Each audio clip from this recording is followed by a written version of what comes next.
Vous écoutez Kadash, la méditation quotidienne de la parole de Dieu pour un peuple mis à part.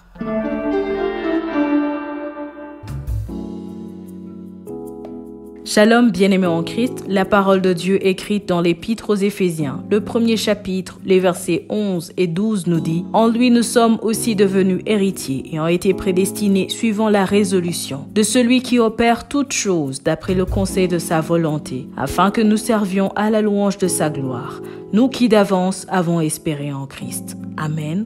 Bien-aimés en Christ, le message d'aujourd'hui est basé sur l'opération de Dieu. En voyant des blocages autour de nous, des combats interminables, des situations compliquées, on nous dit souvent que c'est à cause de nos origines, des liens familiaux, des fétiches, des sorciers, des pactes faits contre nos vies, que nos vies n'avancent pas, que nos vies sont troublées. Dans la plupart des cas, c'est possible. Mais la suggestion de l'ennemi qui aveugle le peuple de Dieu aujourd'hui est de croire que Dieu opère au ralenti et qu'il ne fait pas ce que nous voulons. Et du coup, plusieurs chrétiens perdent le courage d'attendre Dieu dans la foi, dans la prière et dans la parole. Après avoir prié longtemps pour quelque chose, sans résultat attendu, on se dit « ça n'en vaut pas la peine, il fait ce qui lui semble bon ». Et l'ennemi suggère ses offres qui détruisent à petit feu. Bien-aimés en Christ, Dieu notre Créateur ne prend conseil de qui que ce soit pour agir dans nos vies. La Bible dit qu'il opère toutes choses par le conseil de sa volonté. Il ne consulte pas tes ennemis ou tes amis, encore moins les sorciers de ta famille pour agir dans ta vie. La preuve en est que tu as obtenu ce qu'on avait dit que tu n'auras jamais, n'est-ce pas?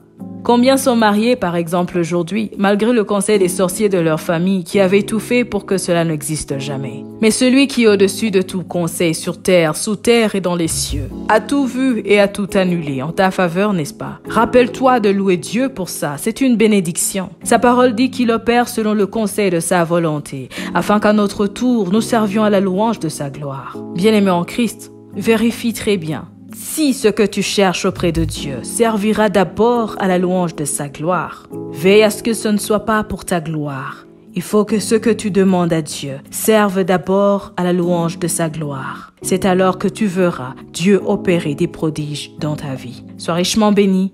Shalom. Vous écoutiez Kadash, présenté par Marie-Claire. À bientôt.